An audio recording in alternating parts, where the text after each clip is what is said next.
are Grail Reliquae, DOOMSTACKABLE in Tides of Torment. In my opinion, goodness no, but I'm referencing famous material. This is a support unit, and we will look into how they support. Can they carry an army on their shoulders? Let us see. Recruited for a mere 400 gold, but 125 upkeep. Even on Ultra, this is a single entity of large size with 3,474 health, or almost on par with a small entity Paladin on foot. Armor is 40, leadership 75, speed and charge speed 40.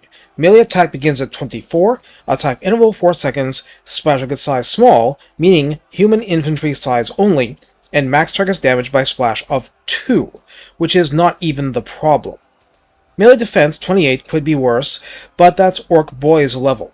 Weapon strength 45, split base 30 and armor piercing 15, that's 45, not 450. This is horrible for a single entity. That's why this is a support unit, period. Charge bonus 12 and mass 700. Able to hide in forest, which is interesting. This is a peasant unit with the peasant's duty for fighting harder when within 55 meters of any knight. It has access to the lady's blessing for 15% word save, has frenzy, which is probably literally the most worthless use of it in the entire game, for melee attack plus 10, weapon strength and charge bonus plus 10%, and now we get to the point of this unit.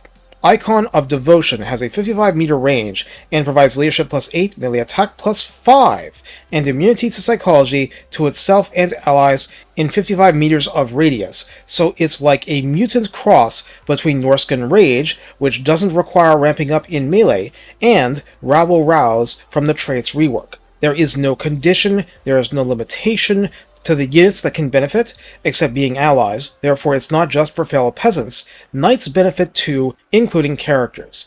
Fun for the whole family.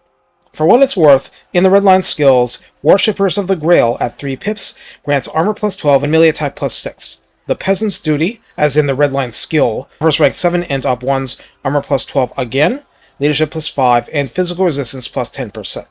In the tech tree, Encourage Fanaticism grants plus 5 melee attack and melee defense both. There's a minor upkeep reduction not worth dwelling on separately. So how do we use Grail Reliquae?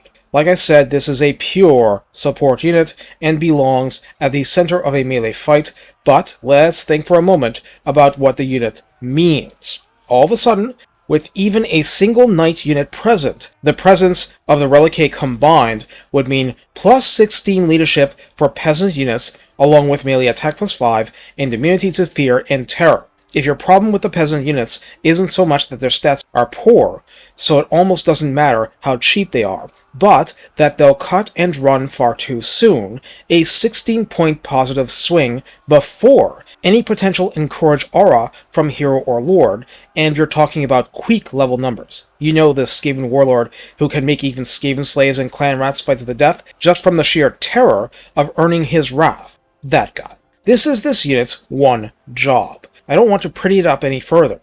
There is a very, very niche use beyond that as a tar pit, so you can bombard with all kinds of evil magic for the glory of the lady, but its survivability in regular combat being so much worse than other options, this is a distant second.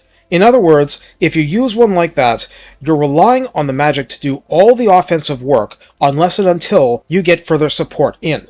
Maybe you will. Maybe the cavalry really will arrive to save the day. Bottom line, it's only 400 gold, 125 upkeep on paper. You are not making a giant commitment, and it's essentially doing the job of a corpse cart with, to be blunt, far more mobility. View it as a force multiplier, and you're on the path to the Grail. Take care, and have fun rallying the peasants to bravery far beyond their station.